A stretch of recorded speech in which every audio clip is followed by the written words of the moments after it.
Title দেখে হয়তো বুঝতেই পেরেছো আজকে আমি বাড়িতে যাব। সকাল সকাল একদম রেডি হয়ে গেছিলাম বাড়িতে যাওয়ার জন্য। বাড়িতে যাওয়ার কথা মনে পড়লে অনেক খুশি খুশি লাগে। বাবা মার থেকে দূরে থেকে বাড়িতে যাওয়ার আনন্দটাই অন্য। বাড়ি থেকে অনেক বেশি দূরে থাকে তারাই মাত্র এই অনুভূতিটা বুঝতে পারে। বিশেষ করে প্রবাসী ভাইয়েরা যারা আছে তারা তো এটার ফিলিংসটা অনেক ভালোভাবে বুঝতে পারে।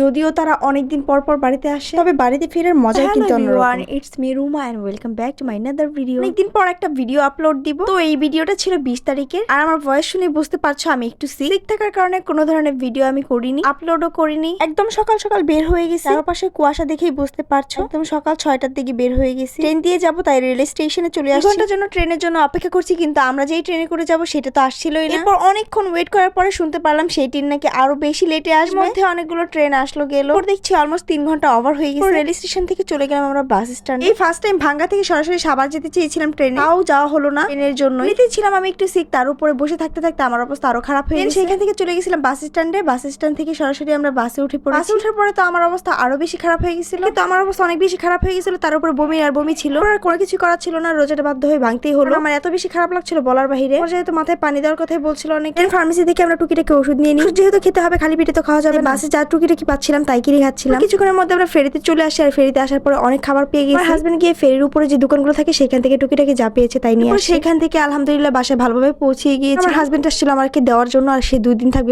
সেখান থেকে আমার শ্বশুর বাড়িতেও গিয়েছিলাম, থেকে ঘুরে আসে তারপর আমাদের বাসায় আসি। আমার হাজবেন্ড আবার 2 দিন পরে চলে আসবে, শুধুমাত্র আমাকে দেওয়ার জন্যই আসছে। যাই হোক, এরপর বাসায় আসার পর বাবুর সাথে খেলাধুলা। এর মধ্যে ইফতারি টাইম হয়ে গেছে, ইফতারি সবকিছু আম্মু রেডি করে ফেলছে। মাশাআল্লাহ, দেখো আমাদের বাবু এখন আঙ্গুর নিয়ে খেলা করছে, আবার একটু একটু কামড়। অবশ্যই মাশাআল্লাহ বলবে আর ওর জন্য দোয়া করবে। বাবু আজকে সবাইকে মুড়ি মাখায় খাওয়াচ্ছিল। মুড়ি মাখায় এত বেশি মজা হয়েছে বলার বাহিরে, খুবই মজা হয়েছিল ওর মুড়ি মাখা। সবাই মিলে একসাথে মুড়ি মাখিয়ে খেলাম। এরপর ভাইয়া সবার জন্য কাচ্চি নিয়ে আসছিল, আমি আর আমার বোন মিলে এক প্লেটে খাচ্ছিলাম। আর এটা হচ্ছে অন্যরকম একটা কাচ্চি, এটা আমাদের এলাকায় পাওয়া যায়। এই কাচ্চিটার টেস্টই অন্যরকম। এটা কিন্তু বাসমতি চাউল দিয়ে বানানো হয় না, এটা পোলাওয়ের যে চাল আছে সেটা দিয়ে বানানো হয়। প্রথম যারা কাচ্চি খাবে, জীবনে প্রথম যারা খাবে বা খায়, লক্ষ্যে যদি বাসমতি চাউলের কাচ্চি আর পোলাওয়ের যে কাচ্চি এটা খাওয়ানো হয়, 100% শিওর সবাই বলবে এই পোলাও চালের কাচ্চিটাই বেশি মজা। খেতে কিন্তু কাচ্চির থেকে কম না। ধরনের কাচ্চির মশলাগুলো দেওয়া হয়, চাউলে তো এক্সট্রা কোনো টেস্ট নেই, যতটুকু টেস্ট সেটা মশলা দিয়ে বানানো হয়। তবে এই কাচ্চিটা এত বেশি মজা, যারা খেয়েছে আমাদের এলাকার এই কাচ্চি তারাই বলতে পারবে। কাচ্চিটার লোকেশন সহ ডিটেইলসে একটা ভিডিও বলবো। আর বিশ্বাস করো এই কাচ্চিটা এত বেশি মজা, এত বেশি মজা। ও আমাদের জন্য প্রায় নিয়ে আসে, ভাইয়াও নিয়ে আসে। 100% শিওর একবার যে এই কাচ্চিটা খাবে সে ফ্যান হয়ে যাবে। আজকের ভিডিওটা এই পর্যন্তই। তোমাদের কাছে কেমন লেগেছে অবশ্যই কমেন্ট করে জানাবে। আর ইউটিউব থেকে নতুন দেখে থাকলে অবশ্যই সাবস্ক্রাইব করে দিবে, আর ফেসবুক থেকে দেখলে